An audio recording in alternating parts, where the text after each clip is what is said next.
Mas acho que assim, é interessante falar do empoderamento feminino, porque existem diversas correntes para a gente compreender isso dentro do movimento feminista. Mas eu entendo isso como um processo de compreensão da nossa história enquanto mulher. E veja, falar disso não significa falar da minha história apenas como indivíduo, mulher. Mas significa falar, por exemplo, das nossas antepassadas. Sim. Né, das nossas companheiras de luta, sim, que fizeram um processo histórico caminhar e a gente chegar até onde a gente chegou. É a gente ter consciência das relações que a gente vivencia e a gente ter a possibilidade de estranhar essas relações. Porque vocês podem reparar que a gente perde, né, a capacidade de estranhar as coisas que a gente vive. A gente vivencia o mal-estar, a gente acha que tem alguma coisa errada, mas a gente não sabe muito bem como dar nome para isso. Uhum. Por exemplo, as relações abusivas. Né? A gente vivencia relações abusivas durante toda a nossa vida, dentro das nossas famílias, dos nossos trabalhos. E aí a gente não sabe dizer o que é aquilo.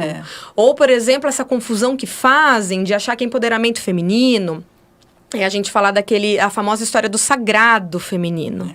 Né? São processos completamente diferentes, porque o empoderamento feminino também é dizer para as mulheres que elas podem escolher o que elas querem fazer. Se elas querem passar maquiagem, se elas querem se depilar, se elas querem vestir roupas curtas ou roupas longas.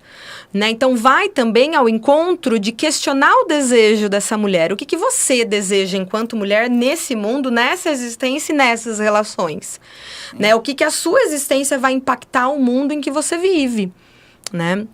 Então, acho que tem coisas assim bem diferenciadas, né? Nessa coisa desse enaltecimento do que é feminino. É assim, eu percebo que nós... iguais, né? Sermos seres humanos, com amor, com carinho, com dedicação e com luta. Porque eu acho que se eu chego aqui para o Renato, falo assim, Renato, assim, é que nem o Renato falou assim, a luta é meio complicada, ou a luta, mas você luta em todos os momentos, você lutou para estar aqui, né? Você lutou para ter uma existência que você tem. A gente vive lutando a vida inteira. Então, a luta, o que ele falou? Uma sociedade mais uma sociedade igualitária, igual, né? Exatamente. É o que está acontecendo. É o que nós estamos tentando fazer hoje em dia, né? Então, ser a verdade e a sinceridade, como a Maísa colocou aqui, é maravilhoso isso.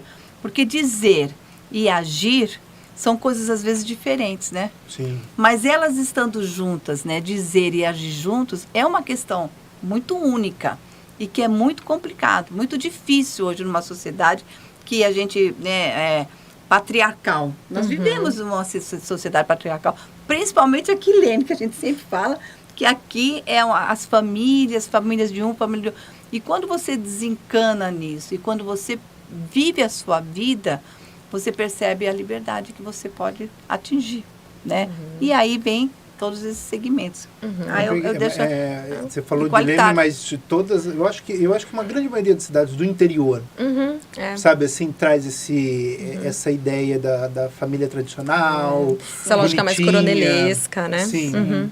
Eu acho muito cafona. Pois é, então. Desculpa, mas minha opinião. Desculpa não, é minha opinião, tá bom.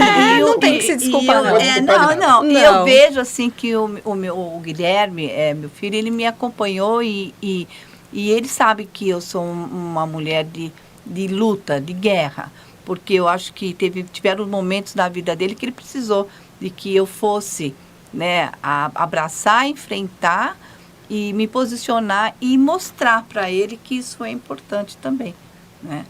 Então, ele é um menino guerreiro que foi embora, não, ele, né, mas foi para o sul e está lá já 14, 15 anos e lá constitui a família dele, né?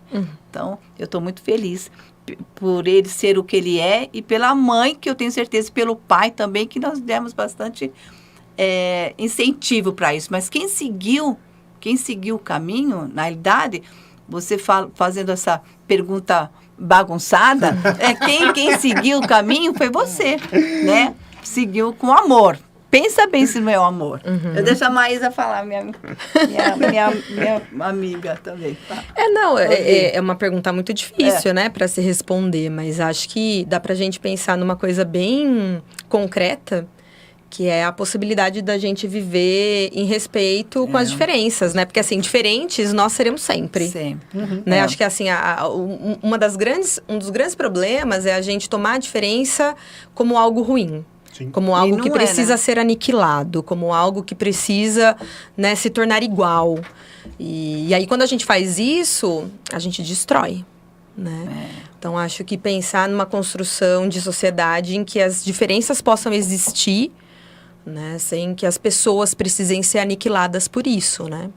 E ele teve um momento que ele foi aniquilado, porque ele era o gordinho, burro, né, da escola, e ele simplesmente foi obrigada a fazer um diagnóstico de dislexia para que ele pudesse seguir a vida dele. Olha que coisa horrível, não é? E eu lutei por isso numa época em que ninguém nem sabia que isso aí existia, dislexia. E nós tivemos que lutar e ele topou, né? Ele podia dizer não, mas ele disse sim. E quando ele foi embora, eu confiei nele, naquilo que ele poderia se tornar. Tanto que foi embora, mas ele era renegado, era o burro, era o feio, era o pobre. Tudo isso meu filho passou, né? E nós passamos juntos. Então, quer dizer, né, hoje ele é um geólogo maravilhoso, um pai e um marido também. Então, ele seguiu a conduta dele, né? Ele seguiu, mas com verdade, honestidade, né? E ele não se rotulou como disléxico. Sim. Ele foi embora. Eu sei que ele demorou 8 anos para fazer a faculdade dele, mas ele concluiu com honras, sabe? Com tudo que ele tinha direito. Então, isso não pegou, mas quantas pessoas isso pega? Quantas pessoas não lutam ali, não olham para o outro, que nem a Maísa falou. É difícil, né, essa construção. Sim.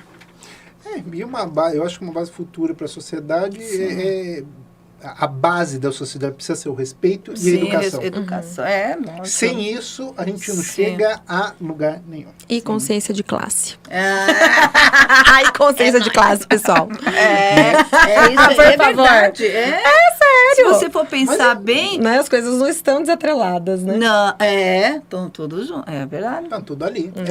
É uma corrente, né, de tudo de mão dada. Isso. Onde, se uma vai pro buraco, vai tudo junto. Vai todo mundo pro buraco. Isso que as pessoas ainda não entenderam, talvez, né? Por isso difícil. que essa ideia de ninguém solta a mão de ninguém me assusta um pouco. Ai, meu Deus.